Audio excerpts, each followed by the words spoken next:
Shalom. The lost 10 tribes of Israel went to the west. They went to the west, went to areas in Western Europe. And they settled along the coastlines in the islands of the coast of Western Europe. From there, their descendants also populated North America, Australia, New Zealand, and so on. And they were important. They comprised important elements in the nations amongst which they settled, and these nations included Ireland. So a portion of the lost 10 tribes came to Ireland, as they came to Britain, as they came to areas in France, and Scandinavia, Holland, and so on. These were Israelites, so were just Hebrews, descendants of the tribes of Israel. 12 tribes of Israel split into two different sections. They divided into two separate kingdoms.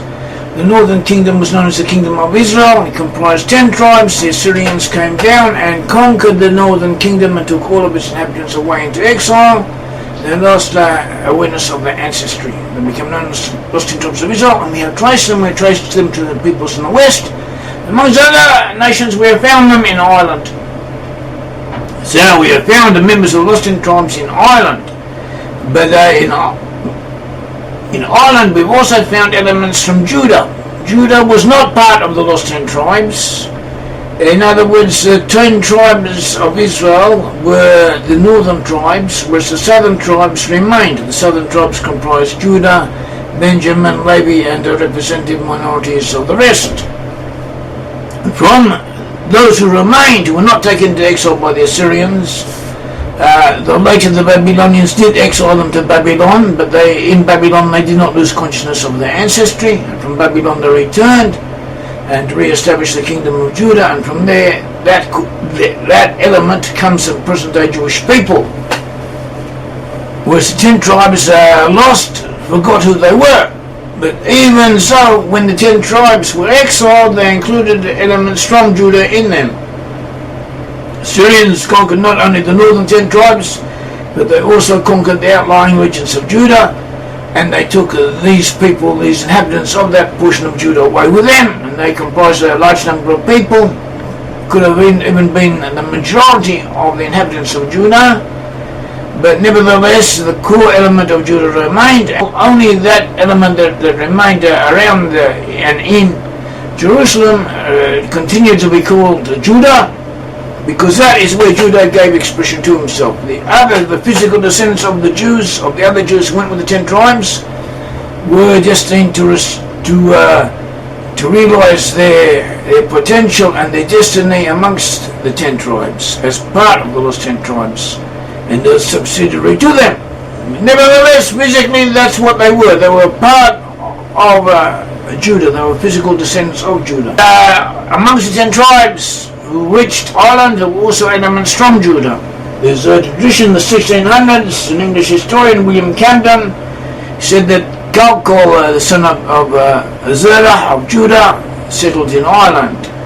Also, we have the father of Galileo, the astronomer, and about the same time, he said that the Irish are attached to the harp, to the musical instrument, the harp, because they believe they are descendant from King David, king of Judah. Amongst the ancestors of the Irish, we find a figure known as Yair. E-R-I-A-R-E-R. And this name Yair is sometimes spelt and pronounced like that, E-R. We have different versions of it, E-R, and Yair-Wanel, and Yair-Banel, and Yair-Bonel, and Yair, and he is considered the ancestor of groups, the Iverni, the Irain, and the Ulster-Rhine in southwest Ireland, related to elements in Ulster. There was once also a kingdom Irain in the region of Ulster, and throughout Ireland and also in Scotland there are places and group and namesakes attributed to this ancestral figure. As Henry Hubert, the great French historian of the Celtic peoples, told us. We also have found an Ogham. Ogham is the old system of writing of the Irish, and also found in Wales. And we have an inscription which refers to the the grandsons of the son of Yair, and the sons of Yair, in other words, the descendants of Yair, and this was a tribal grouping that was known and recognized. Geoffrey Keating, who wrote the history of the island from the earliest period to the English invasion based on Irish sources, he also recalls Yair. He calls him the son of Nemar. Nemar, I hope I pronounced it correctly, this word means sanctified, separated, the same as the Hebrew parish, or perish, and the perish in the Bible was the son of Machir, the son of Manasseh, one of the major tribes of the 10 tribes, and he was identified with Gilead, which was a subgrouping of Manasseh, as we see in 1 Chronicles chapter 7, verses 16 to 17. So, and this Nemar, as we said, means perish or sanctified. It is similar to a name which we find in Gilead in the Bible. But in addition to that, Keating also relates to us. Keating also relates to us a tradition that Yair, son of Nemar, was also known as Yair the Eloquent, and that he was from Judah. So there too there was a tradition that Yair came from Judah, and that there were therefore people from Judah amongst the ancestors of the Irish, people still in Irish, and by implication elsewhere, Britain and Scotland and so on. We have a name parallel to Yair in the Bible. Yair in the Phoenician Hebrew, which was similar to how a portion of the 10 tribes before the exile would have spoken the Hebrew language, a little bit different from present-day Hebrew, from biblical Hebrew and its own idiosyncrasy. They would have rendered the name Yair as Yair. Yair is the equivalent of the Hebrew name Yair.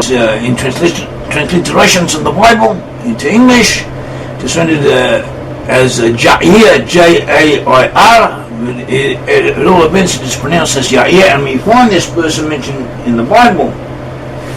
We find him mentioned in Numbers 32, verse 41, as a son of Manasseh. And also there, wherever we find the name of Yair mentioned, we're also told about the settlements, or the homesteads, or the villages of Yair. In other words, Yair, whoever he was responsible for a group of settlements in the area in which he dwelt. And so we find him in Gilead, and we also find him in Bashan, and as we find in Deuteronomy, as mentioned in Deuteronomy chapter 3, verse 14, Bashan was to the south of Gilead, both Gilead and Bashan were to the east of the Jordan River. We also find Yair in the territory of half Manasseh, east of the Jordan, as we said, in Bashan, where he is described as pertaining to Machir, the son of Manasseh. That is in Joshua 13, verse 30. And we have another person, sometime later, who is mentioned by the same name and also attributed the name of settlements, as Yair the Gileadite. In other words, Gilead was part of Manasseh east of the Jordan, in Judges 13, verses 3 to 5. And on top of all that, we have one more. We have Yair the son of Segub, the son of Hetzon, of Judah, but pertaining to Machir, Gilead in Machir.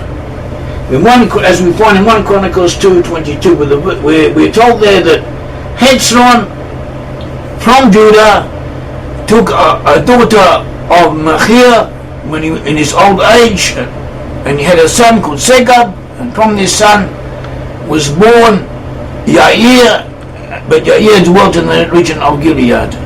So this therefore relates, Yair is therefore related according to this both to Judah and to Gilead of Manasseh. This is important because the Irish and the other records also reflect this combination of association. We should also see that Yair was associated with the tribe of Dan, so this too will be shown to have been of importance. The name Yair, as we said, would have been rendered by the Phoenicians, and as we find it by the Assyrians also, as Er, which is the same way as the Irish records write the name. Er is recorded by Assyrian inscriptions under the name Eri, a people who were along the banks of the Euphrates River and also to the east of it and the Giber region, and that they were quite prominent and quite aggressive, one should say, and active in that area. This was in about 1000 BCE, after which they seem to have disappeared, but as we shall see, they did not actually disappear. They moved slightly to the west and they reappeared as the Yadii. And the Yadii was an enclave in what is known as Cilicia or Cilicia. Yadii was a principality, a kingdom, a small kingdom one could say, in the southeast of what is now Turkey, or the northwest of Syria. And the Yadii in Assyrian means Judah, is another name for Judah.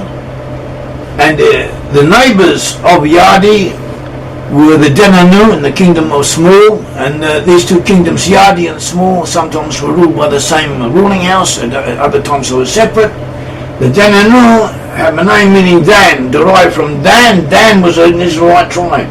So here we have an element from Dan and from Judah in the same place in this northern region. Principality of Yadii is referred to in the Bible in 2 Kings 14, verse 2:8. It says, "Now the rest of the acts of Jeroboam and all that he did, and his might, how he warred and how he covered Damascus, and Hamath, which belonged to Judah, 4 years old, are they not written in the book of the Chronicles of the Kings of Israel?" So Hamath, which belonged to Judah, is referring to Yadii. Hamath was a province in that region, and that is how Yadii is described. It was Yadii in effect was in the geographical area of Hamath. And here we're being told that the king of Israel, Jeroboam, not Jeroboam the first, Jeroboam the second, much later, Jeroboam the son of Joash in about 780 BCE, according to conventional reckonings. It might be wrong, but that is, if we look in the encyclopedia, these are the dates approximately that you will find. That he took back this region, and that this region had once belonged to Israel, and he regained it 4 years old. And he was the king of the northern tribes. In other words, he was acting on behalf of the northern tribes, and the region was named Hamath, which is to Judah, meaning Yadii. And so this is and so it is recorded. We also find in Yadii, in Yadii, archaeologists have found inscriptions, and there we are told that Yadii was ruled by a ruling house known as the House of Giber. The House of Giber were the rulers over Yadii. Over this enclave attributed to Judah in this region, the ruling house was known as Giber. And we find the name Giber in the Bible. We are told that King Solomon redivided the land of Israel into 12 different sections, and over each section he set one of his administrators.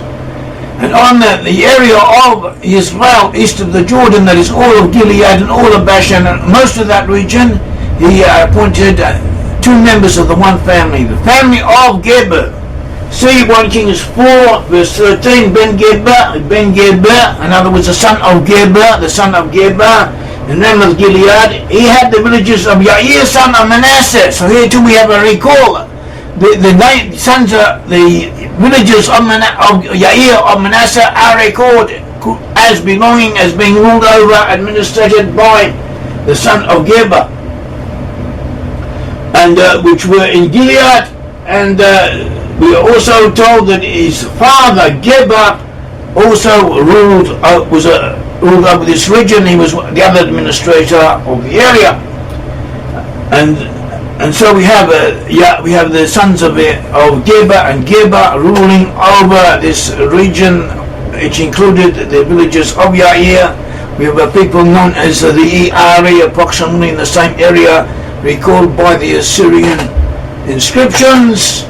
and a few hundred years later we don't find them in that region, but we find not that far away, a little bit to the west, another entity known as Judah, Yadii, in other words Judah in the name of in the language of Assyria, ruled over by a House of Giber. And we know from the Bible that Yair, the people of Yair, had been associated with Judah. So therefore we may assume that this was the remnant, this was where what was left of the Eri had gravitated to and had reassembled themselves in this region. Assyrian inscriptions tell us that the people of Yadii and of Small, that is the Danann, both of them were taken away and exiled and taken to the region of what is now Armenia. And we know that other portions of the Lost Ten Tribes were taken to Armenia. And from what is Armenia on the footholds of the Caucasus Mountains, they linked up with the Cimmerians and the Scythians, and they moved to the west. And the Anglo-Saxon Chronicle tells us that the Celts of Britain, the early the settlers in Britain before the Anglo-Saxons, had come from Armenia. So there too we have a tradition. We saw that besides Yadii was Small of the Danann, and they were a colony from the tribe of Dan, and originally Dan had received his inheritance in the south of the land of Israel, on the border between Judah and Ephraim, as we are told in Judges chapter 2. This was not sufficient for them. They were not able to control it and to take hold of it, so groups from Dan moved out. We told how in Judges chapter 2, a group of from Dan moved out and they conquered an area known as Leshem, and they conquered it and they resettled it and they named it Dan after Dan their father, and this is Dan in the Galilee. In Judges chapters 18 and 19 we're told a similar tale where a group from Dan go out, conquer a place called Laish and rename it Dan after Dan their father. So many assume that Laish and Leshem are the same place. The two different accounts are relating to the same event, but they are not. The one in Joshua is relating to the conquest of a place in the Galilee of Israel, whereas the second one concerning Laish is referring to the conquest of Luas, an area known as Luas, which was the area in which the Danann from Dan settled, and this was the kingdom of Small which had joined Yadii. And so we have an enclave from Dan in the north beside another one from Judah. And in the Irish records we have the lists of the invaders of Ireland. We are told that first of all there were people known as Nemedians. The name Nemedian is derived from Nemed, meaning, as we said, sanctified, set apart, and similar to the Hebrew word perish, and that perish was an element within the section of Gilead, the clan of Gilead in Manasseh. The Davidians were in effect the first to come there to Ireland, the first group that remained. There was an invasion by another people known as the Fomorians. Most of the Nemedians were exterminated. A small portion fled. Some fled to Brit-Am, and others fled to Greece. Those who fled to Greece returned. They returned as a fair bulk, and they reconquered the land and they divided it amongst them, and apparently they subdued the Fomorians. After that there came the Tuatha De Danann. The Tuatha De Danann have a name meaning the people of the goddess Dana. Dana in effect means Dan. It's another way of saying the Hebrew word Dan. Dan from the Hebrew tribe of Dan. And this is what they were. They were a portion of Dan.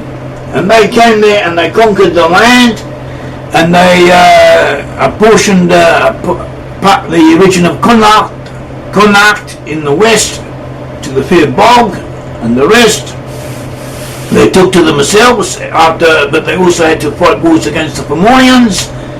The indications are eventually they came to coexistence with the Fomorians and intermarried and intermixed with them. Following this, the Milesians came and conquered the whole of Ireland and redivided it amongst themselves, and they were the last and the greatest invasion of Ireland. The Milesians also known as Gaedhals or Gaels, and as Hiberi or Hiberni. The Tuatha De Danann, the people we know as the Tuatha De Danann, according to a new study quoted by Davidiy, they actually were a combination or represent in their records two different peoples.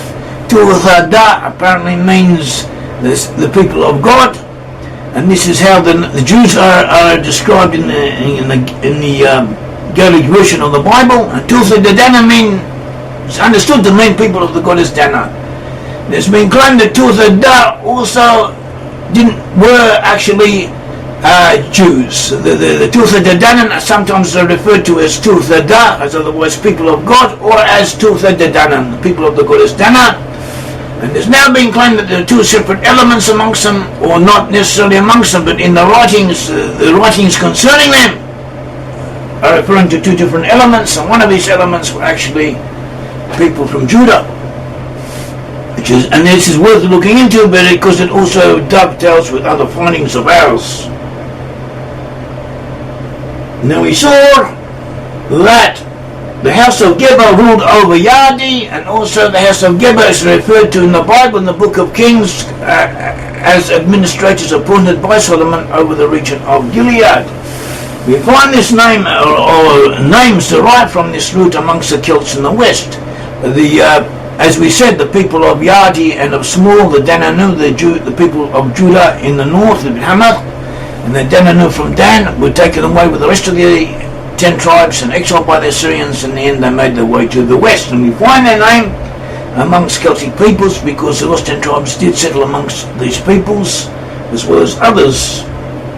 We find the city of Gabretta in what is now Bavaria, and in France there was the city of Gabrabangus and Virgo Beretus, and in the southeast Ireland we had the Gabrage and the name Gablan. Also there was a king of the Picts in Scotland named Gablan, so all of these relate the name to the root Giber in Hebrew.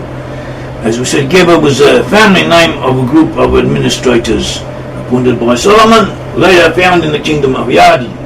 In York, in northern England, York was known as Eboracum, in other words, from the root Eber, meaning Hebrew.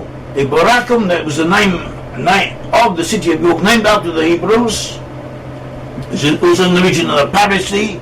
The Parisy too have a name relating to the Hebrew word Perish, and Perish was sanctified, set aside. Perish was also an element amongst Gilead. Amongst the Parisy, we have a group known as Gabrontovikis. In what is now Edinburgh, we found a people known as the Yadii. There was a settlement known as Gabriel Centers, and with this root Giber. In Ireland, we had the Gabir, the Lagan, gave their name to Leinster. They were also known as Gabir, and so there too we have this root word derived from Giber. It's interesting because the people who settled in this region of Eastern Ireland, the Fir Danann and Danannu, are also found in the British Isles and in Scotland, and where they are found in Britain is known as Danonia, relating them to the tribe of Dan. And it could be that the Gabriel who settled in Leinster, also from Dan, or related to Dan, and from this region the Vikings from Denmark, who also from Dan, conquered and settled, because we often find in these studies that peoples from the same tribes and from the same clans within the tribes even tend to converge on the same areas, as if guided by an unseen directing hand.